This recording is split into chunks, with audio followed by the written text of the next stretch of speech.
اور اس کو پتہ ہے کس کو کیا دینا ہے اور اس کو وہ بہم پہنچا رہا ہے۔ انسان کو طرح طرح کے کھانے چاہیے، ایک کھانے سے یہ اکتا جاتا ہے۔ بھینس تو سویر شام دوپہر وہ چارہ ہی کھاتی ہے، کبھی اس نے کہا کہ کوئی ناشتہ تبدیل کر دو، سر جھکائے ہوئے وہ صبح بھی وہ کھا رہی ہوتی ہے، شام کو بھی وہ کھا رہی ہوتی ہے۔ لیکن انسان ہے وہ ایک چیز 2 دفعہ کھائے تو وہ کہتا ہے یہ تو صبح بھی لی تھی۔ سواد کری آئے جامع تغیر بھی ضروری ہے، کوئی رت ہو عمر بھر اچھی نہیں لگتی۔ اس کی طبیعت میں تنوع ہے، کبھی کہتا ہے کہ مجھے کھانے کے لیے میٹھا چاہیے، کبھی کہتا ہے مجھے نمکین چاہیے، کبھی کہتا ہے چٹکارے دار چاہیے، کبھی لحمیات کی آرزو ہوتی ہے، کبھی سبزیوں کی طرف اس کا دل مائل ہوتا ہے، کبھی کہتا ہے کہ نہیں آج میں نے یہ لینا ہے، آج میں نے وہ لینا ہے، اور میرے اللہ نے اس کے لیے سارے انتظام کر رکھے ہیں۔ اللہ اکبر۔ اور جس کو ایک چاہیے اس کو ایک ہی دے رہا ہے، اور جس کو جتنا چاہیے اس کو اتنا دے رہا ہے۔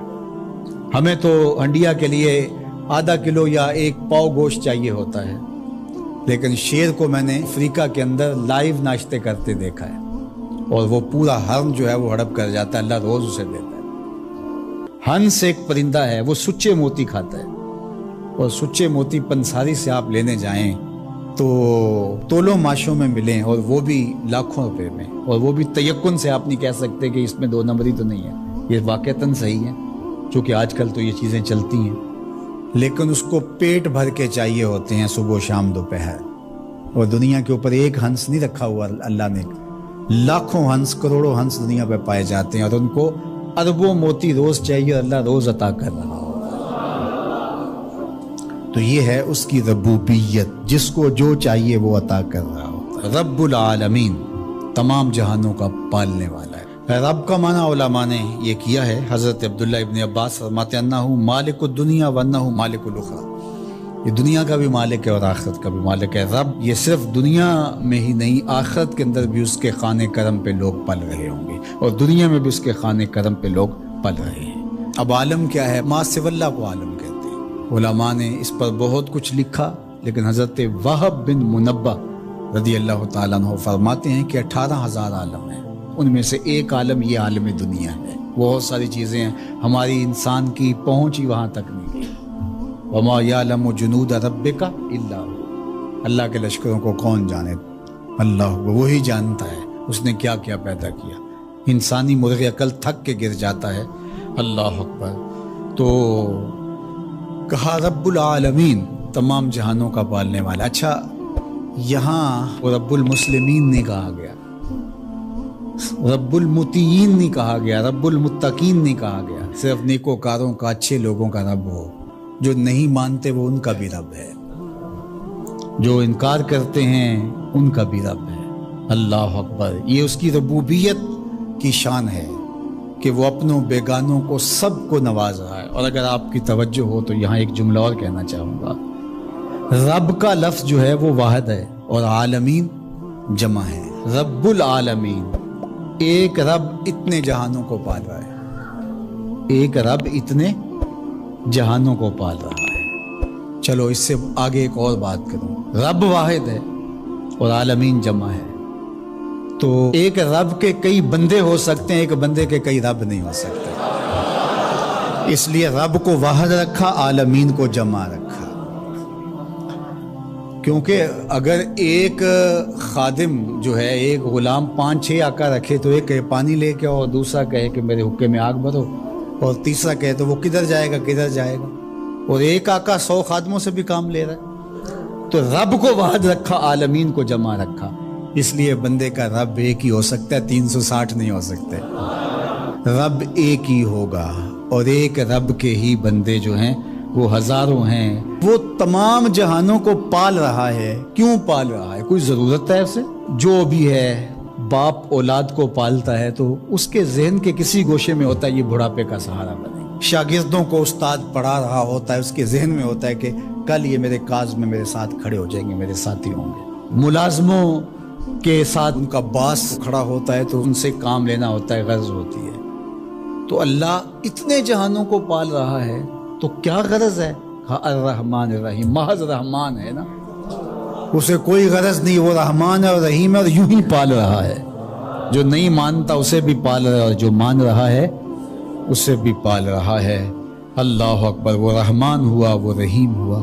ایسا نہیں ہوا کہ ایک بلی کو بہت زیادہ خوراک دے دی گئی اور وہ پھول پھول کے ہاتھی جتنی ہو گئی، اور ایسا کبھی نہیں ہوا کہ ایک ہاتھی کو خوراک کم ملی اور وہ چوہے جتنی رہ گئی۔ جس کی جو فطری استعداد ازلی جو اس نے خود مقرر کی ہوئی ہے، اس کے مطابق اس کی گروتھ ہوتی ہے اور اس کے مطابق اس کی تربیت کرنا ہے۔ خلاصہ ہے پورے قرآن کا سورہ الفاتحہ، جو سارے مضامین ہیں پورے قرآن میں وہ سمٹ کے سورہ فاتحہ کے اندر آ گئے ہیں۔ تو اس کا آغاز اللہ کی حمد سے ہو رہا ہے۔ الحمدللہ، تمام خوبیاں اللہ کے لیے۔ کسی کے اختیاری حسن پر، کسی کے اختیاری جمال پر جو ثنا کی جاتی ہے، ستائش کی جاتی ہے، اسے حمد کہا جاتا ہے۔ کچھ خوبیاں اختیاری نہیں ہوتی، غیر اختیاری ہوتی۔ اگر کسی کا رنگ سفید ہے، نقوش تیکھے ہیں اور اس کی آنکھیں نرگسی ہیں، اس کے دیگر اعضاء کا توازن بڑا اچھا ہے، تو یہ اس کا اپنا کمال نہیں ہے۔ ایک شخص عالم ہے، اس نے پڑھا، محنت کی، آگے بڑھا، تو یہ اس نے محنت کر کے ایک چیز حاصل کی، تو اس کا وصف بیان کرنا اور اس پر ثنا کرنا یہ غیر اختیاری حسن نہیں ہے بلکہ اختیاری ہے۔ تو کمال وہ ہوتا ہے جو چیزیں اختیاری ہوں۔ تو اللہ جل شانہ کی حمد اس لیے کی جاتی ہے کہ اس کی چیزیں، اس کا حسن غیر اختیاری نہیں ہے، وہ اس کا اختیاری ہے۔ اللہ اکبر۔ تو کسی کے اختیاری حسن پر تعریف حمد کہلاتی ہے، اور اگر وہ نعمت کے مقابلے میں ہو تو وہ حمد شکر کہلاتی ہے، اور اگر نعمت کے مقابلے میں نہ ہو تو اس کو حمد کہا جاتا ہے۔ حضرت کعب احبار رضی اللہ تعالی عنہ فرماتے ہیں کہ الحمد کی تفسیر ثناء اللہ ہے، اللہ کی ثنا، اللہ کی تعریف۔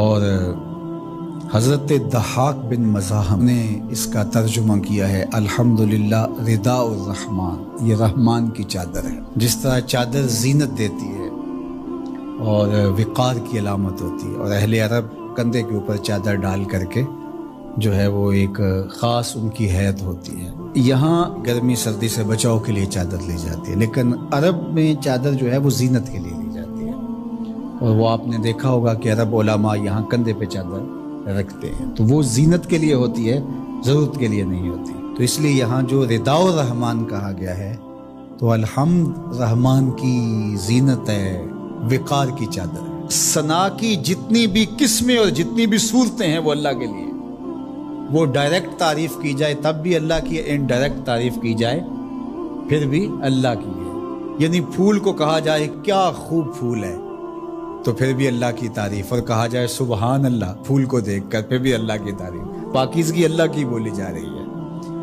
اور اگر اس کی درزوں کو، اس سے مہکتی نکلتی خوشبو کو، اس کے رنگوں کا جمال اور اس کی لطافت دیکھ کر کے کہ واہ کیا کھلا ہوا شگفتہ گلاب ہے، تو آپ گلاب کی تعریف کر رہے ہیں لیکن خالق گلاب کی تعریف کر رہے ہیں، یہ انڈائریکٹ تعریف۔ تو خوبی کی جتنی بھی صورتیں ہیں، چاہے وہ ڈائریکٹ ہو، چاہے وہ انڈائریکٹ ہو، چاہے وہ قولن ہو، رویتاً ہو، فعلاً ہو، جس طرح ہو، اللہ کے لیے ہے۔ اس کی تم کیوں خوبیاں بیان نہیں کرو گے؟ الحمدللہ رب العالمین، وہ تمام جہانوں کو پالنے والا۔